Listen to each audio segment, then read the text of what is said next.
Hello, welcome back to my channel. ഇന്ന് കുറച്ച് മാങ്ങ ഇരിപ്പുണ്ടായിരുന്നേ. രണ്ട് മൂന്ന് ദിവസമല്ല, കഴിഞ്ഞ ആഴ്ച ഒരു ദിവസം അമ്മച്ചി മേടിച്ചുകൊണ്ട് വെച്ചിട്ട് പോയതായിരുന്നു.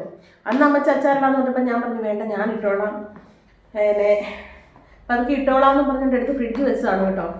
അപ്പം ഇത്രയും മാങ്ങയല്ല, ശരിക്കും കുറേ മാങ്ങ ഉണ്ടായിരുന്നു. ഞാനും പൊന്നപ്പനൂടെ തച്ചിനിരുന്ന് കഴിക്കുന്ന കേട്ടോ. പൊന്നപ്പന് പിന്നെ പുളിയും പിന്നെ ഉപ്പും പുളിയൊക്കെ ഭയങ്കര ഇഷ്ടമുള്ള കൂട്ടത്തില്ല. അപ്പം ഞങ്ങൾ രണ്ടുപേരും കൂടി ഇരുന്ന് മറ്റേ മുളക് പൊടിയും എണ്ണയൊക്കെ ഇട്ടങ്ങ് കഴിക്കും കേട്ടോ. അപ്പം ഞാൻ ഇന്ന് വിചാരിച്ചു ഞാൻ അച്ചാറിട്ടേക്കാന്ന്.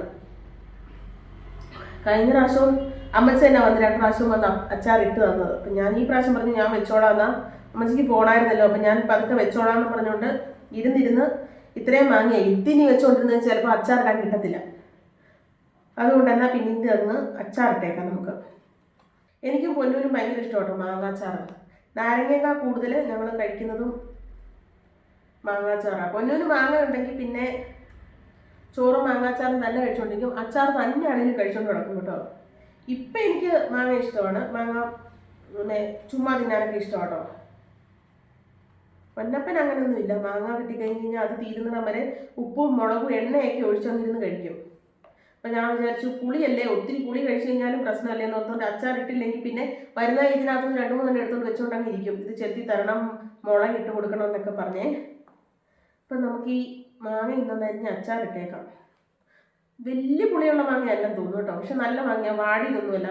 വീടിൻ്റെ അതുവഴി, നമ്മുടെ അതുവഴി കഴിഞ്ഞ പ്രാവശ്യം പോയപ്പോഴത്തേക്ക് ഞങ്ങൾ മേടിച്ചു കേട്ടോ. അന്ന് നല്ല മാങ്ങ കിട്ടി. അപ്പോൾ ഈ പ്രാവശ്യം ഞാൻ അമ്മച്ചോട് പറഞ്ഞു വിട്ടത്, ആ ചേട്ടൻ വരുവാണെങ്കിൽ നമ്മുടെ അതുവഴി വീടിൻ്റെ വാതിക്കൽ കൂടെ കൊണ്ടുവരുന്നതാണ് ഈ ഫ്രൂട്ട്സ് എല്ലാം കൂടെ വണ്ടിയിൽ. അപ്പോൾ ഈ പ്രാവശ്യം ഞാൻ അമ്മച്ചോട് പറഞ്ഞു വിട്ടു, അമ്മച്ചി മേടിച്ച് വെച്ചേക്കണം ഉണ്ടെങ്കിലെന്ന്. അങ്ങനെയൊക്കെ ശനിയാഴ്ച ഇങ്ങോട്ട് അമ്മച്ചി, ശനിയാഴ്ച അല്ല, കഴിഞ്ഞ ആഴ്ച ഒരു ദിവസം അമ്മച്ചി മേടിച്ച് വെച്ചിരുന്നു. നാട്ടുമ്പുറത്തോട്ടൊക്കെ മാങ്ങാ സീസൺ ആയെന്ന് തോന്നുന്നു കേട്ടോ. നമുക്കിവിടെ മാവ് പൂത്ത് നിൽക്കുന്നതുകൊണ്ട് നമ്മുടെ ഇവിടെ നിന്ന് നേരെ നോക്കിയ ഒരു മാവുണ്ടേ, ഞാൻ പറയാതെ നിറച്ച് പൂത്ത് നിൽക്കുമെന്ന് എപ്പോഴും പറയും. ഇപ്രാവശ്യം ഞാൻ ചെറുതായിട്ടൊന്ന് തൊലി ചെത്തിയിട്ടാണ് വെക്കുന്നത്. കഴിഞ്ഞ പ്രാവശ്യം വെച്ചപ്പോഴത്തേക്ക് തൊലി ചെത്താതെയാണ് വെച്ചത്, അതുകൊണ്ട് ഒരു ചെറിയ കയ്പ് ഉണക്ക് തോന്നിയേ. അപ്പം ഞാൻ വിചാരിച്ചു ഒന്ന് ചെറുതായിട്ട് ചെറിയ രീതിയിലൊന്ന് ഇതുകൊണ്ട് ഇത് ഉണക്കും. ചെറുതായിട്ടൊന്ന് തൊലി ചെത്തിയിട്ട് വെക്കുവാണേലേ എങ്ങനെ ഉണ്ടെന്ന് നോക്കാം. ഇത് ഒത്തിരി നാൾ വെച്ചേക്കത്തൊന്നുമില്ല, ഇട്ട് കഴിഞ്ഞാൽ ഒരു 2 ആഴ്ചത്തേക്ക് ചിലപ്പോൾ കാണും. അതിന് മുമ്പ് കഴിച്ചു തീർക്കും. അതുകൊണ്ടിട്ട് തൊലിയും കൂടെ ഒക്കെ ഇട്ട് വെച്ച് കഴിഞ്ഞാൽ കുറേ കഴിയുമ്പോൾ അലുത്ത് കഴിയുമ്പോൾ നല്ല ടേസ്റ്റ് ആയിരിക്കും. പക്ഷെ നമ്മൾ അലുക്കാനുള്ളൊരു സമയമൊന്നും നമ്മളിതിന് കൊടുക്കത്തേയില്ല, പ്രത്യേകിച്ച് ഞാനും പൊന്നു.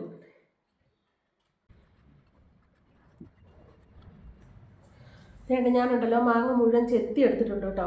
ഇതിൻ്റെ ബാക്കി ഞാൻ മുഴുവൻ തിന്നു. ഇതിൻ്റെ കളർ മാറി തുടങ്ങി കേട്ടോ, ചെറുതായിട്ട് ചെനയ്ക്കാൻ തുടങ്ങിയെന്ന് എനിക്ക് തോന്നുന്നേ. വേണ്ട, തൊലി ചെത്തിയിട്ട് ഞാൻ കഴുകിയിട്ട് ഒരു പിന്നെ ഉണങ്ങിയ തുണി കൊണ്ടില്ലേ തുടച്ചെടുത്തേ. അതിനകത്ത് വെച്ച് ഇതിൻ്റെ വെള്ളമയം ഉണ്ടാകരുതെന്ന് പറയും. വെള്ളമയം ഉണ്ടെങ്കിൽ പൂത്തു പോകുന്നൊക്കെ പറയും കേട്ടോ. അപ്പം ഈ പ്രാവശ്യം ഞാനൊന്ന് അച്ചാറിട്ടാൻ നോക്കാമെന്ന് പറഞ്ഞു. നമുക്ക് ട്രൈ ചെയ്ത് നോക്കാം.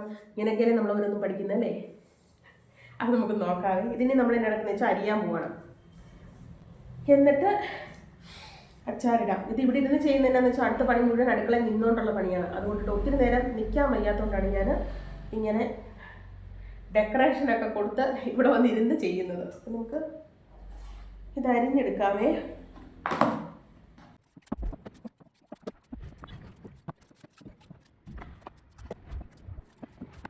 ഇതിനെ നമുക്കൊന്ന് അരിഞ്ഞെടുക്കാവേ. അതിന് മുമ്പ് ഞാനൊരു കാര്യം കൂടി ചെയ്യും. ഇതെല്ലാം മാങ്ങയില്ലേ, ഇതെല്ലാം ചിരിച്ചു ഉണ്ടായിരിക്കും. ഇതുണ്ടോ, ഇത് ഞാൻ വെറുതെ കളയത്തില്ല. ഇത് നമുക്ക് കാണിച്ചു തരാം അതെന്ത് ചെയ്യണമെന്ന്. അപ്പം നമുക്കില്ലേ ഇത് മുഴുവൻ നല്ലപോണൊക്കെ ചെത്തി എടുത്തിട്ട് ഒരു ടിന്നിനകത്തോട്ട് ഇട്ട് കൊടുക്കാവേ. എന്നിട്ട് കുറച്ച് ഉപ്പും തിളപ്പിച്ചാറ്റി കുറച്ച് വെള്ളവും കൂടെ അതിനകത്തോട്ട് ഒഴിച്ചു വെക്കണം. പിന്നെ ഇതിനകത്തോട്ടുണ്ടല്ലോ കുറച്ച് കാന്താരിമുളക് കൂടെ കീറിയിടുവാണെങ്കിൽ അടിപൊളിയാവും കേട്ടോ. ഇത് ഒരാഴ്ചയോളം വെച്ചിട്ട് നമ്മൾ ഈ കഞ്ഞിയൊക്കെ കുടിക്കുമ്പോഴത്തേക്കില്ലേ അതിനകത്തോട്ട് ഒഴിച്ച് കുടിക്കാൻ സൂപ്പറാണേ. ഇനി ആ മാങ്ങ ഒന്ന് അരിഞ്ഞെടുക്കുകയാണെങ്കിൽ കുറച്ചേ ഉണ്ടായിരുന്നുള്ളൂ, അതുകൊണ്ട് പെട്ടെന്ന് അരിഞ്ഞു തീർന്നു കേട്ടോ. ഞാൻ ഈ പ്രാവശ്യം തീരെ ചെറുതായിട്ടാട്ടോ അരിഞ്ഞേക്കുന്നത്. എനിക്ക് വലിയ കഷ്ണമായിട്ട് കിടക്കുന്നത് വലിയ ഇഷ്ടമില്ല. അതുകൊണ്ട് ഞാൻ തീരെ കുഞ്ഞായിട്ടാട്ടോ അരിഞ്ഞേക്കുന്നത്. 1-2 ചെറുതായിട്ടൊന്ന് ചെനയ്ക്കാൻ തുടങ്ങിയായിരുന്നു മാങ്ങയെ. അപ്പം ഞാൻ അതിന് പക്ഷേ എന്നാൽ വലിയ മധുരമൊന്നും ആയിട്ടില്ല, പുളിയുണ്ട് താനുമേ. അതുകൊണ്ട് ഞാൻ ആ മാങ്ങയും കൂടി ഇതിനകത്ത് തന്നെ ഇട്ടിട്ടുണ്ട്. പിന്നെ അച്ചാറിലോട്ട് വേണ്ട വെളുത്തുള്ളിയും ഇഞ്ചിയും ഞാൻ നേരത്തെ തൊലി കളഞ്ഞ് ചെറുതായിട്ട് അരിഞ്ഞെടുത്തിട്ടുണ്ടായിരുന്നു കേട്ടോ. പിന്നെ നമ്മൾ ഇതിനകത്തോട്ട് വേണ്ടത് എന്തൊക്കെയാണെന്ന് വെച്ച് കഴിഞ്ഞാൽ ഉപ്പ് എടുത്ത് വെച്ചിട്ടുണ്ട്, അതുപോലെ തന്നെ കാശ്മീരി ചില്ലി പൗഡറും പിന്നെ അച്ചാർ പൊടി, നല്ലെണ്ണ, വിനാഗിരിയാട്ടോ എടുത്തേക്കുന്നത്. അപ്പോൾ നമുക്ക് അച്ചാറിടാൻ തുടങ്ങിയാലോ. ആദ്യം വേണ്ട ചട്ടി എടുത്ത് വെച്ചിട്ടുണ്ട്. ചട്ടി നല്ലവണ്ണം ചൂടായി കഴിയുമ്പോൾ അതിനകത്തോട്ട് നല്ലെണ്ണ ഒഴിച്ചു കൊടുത്തിട്ടുണ്ട്. ഞാൻ കുറച്ച് നല്ലെണ്ണ കൂടുതൽ ഒഴിക്കുന്നുണ്ട് കേട്ടോ. അതുപോലെ തന്നെ കടുക് ഇട്ട് കൊടുത്തിട്ട് കടുക് നല്ലവണ്ണം പൊട്ടിക്കഴിയുമ്പോഴത്തേക്കും നമ്മൾ അരിഞ്ഞു വെച്ചേക്കുന്ന വെളുത്തുള്ളി ഇഞ്ചിയും കൂടെ അതിനകത്തോട്ട് ചേർത്ത് കൊടുക്കുകയാണ് കേട്ടോ. അപ്പോൾ ഇത് നല്ലവണ്ണം അതിനകത്ത് കിടന്ന് ആ ഇഞ്ചിയുടെ പച്ചമണമൊക്കെ ഇങ്ങോട്ട് മാറണം കേട്ടോ. അത് കഴിഞ്ഞിട്ടാണ് നമ്മൾ ഇതിനകത്തോട്ട് പൊടി ചേർത്ത് കൊടുക്കുന്നത്. എന്നാൽ കളർ മാറണ്ട, ബ്രൗൺ കളറൊന്നും ആവണമെന്നില്ല. പക്ഷേ അതിൻ്റെ ഒരു പച്ചമണം മാറുന്നിടം വരെ നല്ലവണ്ണം ഇങ്ങോട്ടിട്ട് ഇളക്കി കൊടുക്കണേ. അങ്ങനെ ഇഞ്ചിയും വെളുത്തുള്ളിയും നല്ലവണ്ണം മൂത്ത് വന്നിട്ടുണ്ട്. ഇതിനകത്തോട്ട് ഞാൻ ഇനി പൊടി ചേർത്ത് കൊടുക്കുകയാണ് കേട്ടോ. അപ്പോൾ അതിനകത്ത് 1.5 സ്പൂണോളം കാശ്മീരി ചില്ലി പൗഡർ ഇടുന്നുണ്ട്. അതുപോലെ തന്നെ വലിയ സ്പൂണിന് ഒരു 2.5 സ്പൂണ് അച്ചാർ പൊടിയും കൂടെ ചേർത്ത് കൊടുക്കുകയാണേ. അച്ചാർ പൊടിയും കൂടെ ചേർത്ത് കൊടുത്തിട്ട് നല്ല ഉണക്കം ഇങ്ങോട്ട് മിക്സ് ചെയ്യുക. എന്നിട്ട് തീ ലോ ഫ്ലെയിമിലായിരിക്കണേ. എന്നിട്ട് നല്ല ഉണക്ക് മിക്സ് ചെയ്തതിന് ശേഷം ഇതിനകത്തോട്ട് ഞാൻ ഇനി ഒരു 2 സ്പൂൺ മിച്ചം വിനാഗിരി ചേർത്ത് കൊടുക്കുകയാണേ. വിനാഗിരിയും കൂടെ ചേർത്തതിന് ശേഷം നല്ലവണ്ണം മിക്സ് ചെയ്യുക. എന്നിട്ട് നമുക്ക് ഗ്യാസ് ഓഫ് ചെയ്തേക്കാമേ. ഇനി ഇതിനകത്തോട്ട് നമുക്ക് അരിഞ്ഞു വെച്ചേക്കുന്ന മാങ്ങ ചേർത്ത് നല്ലവണ്ണം മിക്സ് ചെയ്താൽ മതി. മാങ്ങ ചേർത്തതിന് ശേഷം ഉപ്പിട്ട് കൊടുക്കണം കേട്ടോ. ആവശ്യത്തിന് ഉപ്പൂടി ഇട്ട് കൊടുത്തിട്ട് നല്ലവണ്ണം മിക്സ് ചെയ്യുക. ഞാൻ പിന്നെ വിനാഗിരി കുറച്ചേ ചേർത്തിട്ടുള്ളൂ, കാരണം വിനാഗിരി ഒരുപാട് യൂസ് ചെയ്യുന്നത് നല്ലതല്ലല്ലോ. അപ്പോൾ ഇത് നല്ലവണ്ണം മിക്സ് ചെയ്യുക. ഇനി ഇതിന് നമുക്ക് ചൂട് ചെല്ലേണ്ട ആവശ്യമില്ല, കാരണം ഓൾറെഡി ഈ എണ്ണയും ചട്ടിയും പിന്നെ അതുപോലെ തന്നെ പൊടിയെല്ലാം ചൂടാണ്. അതിനകത്തിട്ട് നമ്മളൊന്ന് നല്ലവണ്ണം മിക്സ് ചെയ്തെടുത്താൽ മതി.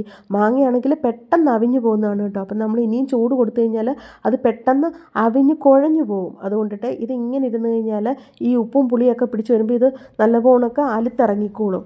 അതുകൊണ്ട് നല്ലവണ്ണം മിക്സ് ചെയ്ത് കൊടുത്താൽ മാത്രം മതി. ഇനിയേ അങ്ങനെ നല്ലവണ്ണം മിക്സ് ചെയ്തെടുത്തിട്ടുണ്ട് കേട്ടോ. നല്ല കളറായിട്ടുണ്ട്. അത് ആ കാശ്മീരി പൊടിയുടെയും കൂടെ ചേർത്ത് നല്ല കളറുണ്ട്. പിന്നെ നല്ല സ്മെല്ല് വരുന്ന അച്ചാറിൻ്റെ. പിന്നെ ഞാൻ ഇതിനകത്ത് ഉലുവയൊന്നും ചേർക്കാത്ത, ഉലുവ പൊടി ചേർക്കാത്തത് നമ്മുടെ അച്ചാർ പൊടിക്കകത്ത് ഓൾറെഡി ഞാൻ മില്ലിൽ നിന്ന് മേടിച്ച അച്ചാർ പൊടിയായിരുന്നു. അപ്പോൾ അതിനകത്ത് പൊടിയെല്ലാം കൂടെ മിക്സായിട്ട് വരുന്നതാണ്.